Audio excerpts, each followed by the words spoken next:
yeah, it was the wrong time. Oh,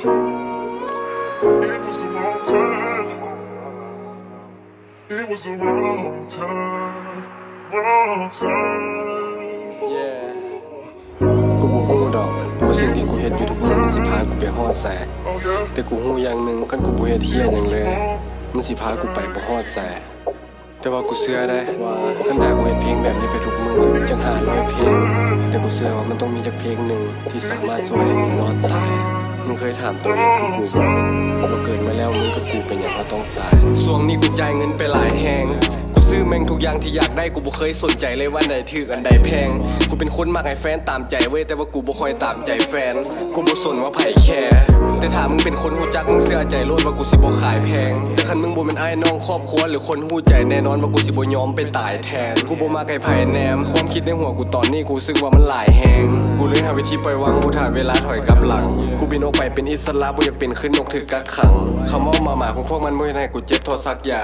คันถ้ามือใดกูตายมึงบ่ต้องเอาสำลีมาดังกูบ่ได้คือบางจำพวกที่เลือกแค่พูดไปประจานส่วนอารมณ์ความคิดจิตใจปล่อยให้กูเป็นคนจัดการบางคนมันใส่ให้กูทั้งทีมันบ่มีฮอดหลักฐานบ่ต้องเว้าให้กูก็ได้บางเรื่องมันก็บ่ได้ฮู้จักหยังกูสิบอกมึงเอาไว้อย่างหนึ่งกูโคตรสังคมที่หักหลังกูสิบอกมึงเอาไว้อย่างสองกูเลสเปคคนที่พักดันกูสิบอกมึงเอาไว้อย่างสามมันต้องมีหนามมาคัดขากูสิบอกมึงไว้อย่างสี่มึงควรมีสติก่อนหลับตากูตื่นขึ้นมาทบทวนตัวเองเรื่องใดบ่มักกูฮักดิบสิให้กูอยู่มุมใดของโลกมันก็ยังมีมารมาจับผิดกูเลยมักเฮ็ดหน้านิ่งๆคือกับถ่ายรูปจนติดบัตรย้อนกูเชื่อหัวใจตัวเองและบ่เคยอยากพึ่งสิ่งศักดิ์สิทธิ์กูเลยปลุกสติ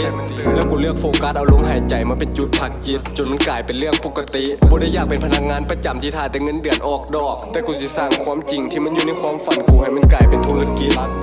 เงินมันแล่นเข้าบัญชีกูหลายทางแต่ว่าบางอย่างมันก็บ่ได้สุจริตแต่ว่าความคิดที่มันเกิดขึ้นในหัวกูนี่ติมันบ่เคยหยุดประดิษฐ์กูเลยนั่งเบิ่งลมหายใจเพื่อบ่ให้มันมูสวีทยืนอยู่หน้าไมค์กูต้องกูสปีดคล้ายๆกูปิ้งซีนงัวบางคนมักสุกมักดิบบอกพวกนูบสนิทน้ำเมาที่อยู่ในจอกโฟมรู้สึกว่ามื้อนี้กูซิกมันกลายตุกละลิกูถามตัวเองมึงอยากอยู่ในนรกหรือมึงอยากไปสู่สุคติแต่กูยังบ่ทันอยากตายแต่การดำรงชีวิตแม่งโคตรยากกูเคยคิดว่าโลกสวยงามแต่ว่าความเป็นจริงมันโคตรบ้าเกิดมาบ่ได้คือคนอื่นแต่กูบ่เคยไปโทษฟ้ากูเกิดมาเป็นมนุษย์คนนึงยังมีสันดานที่โลภมากเวลากูเบิ่งรูปภาพในใจรู้สึกวูบวาบกูพยายามเข้าใจตัวเองบ่อยากปล่อยให้จิตมันฟุ้งซ่านกูลบอารมณ์ที่พุ่งพ่านเวลาสติลมต้องหูตั้งไม่อยากให้กูเป็นเจ้าเป็นนายตอนนี้ยังเป็นเพียงลูกจ้างก็เข้าใจแม่กูอยู่ได้อยู่ทุกคนแม่งล้วนถึกปลูกฝังแต่ละมื้อคิดแต่เรื่องหาเงินจนมันฝังเข้าในกระดูกดำกูเป็นคนมักใช้เหตุผลหลายก่อนเอาอารมณ์มาสู้กันกูใช้ชีวิตคนเดียวดีแล้วบ่ต้องการให้ใครมายุ่งหยัง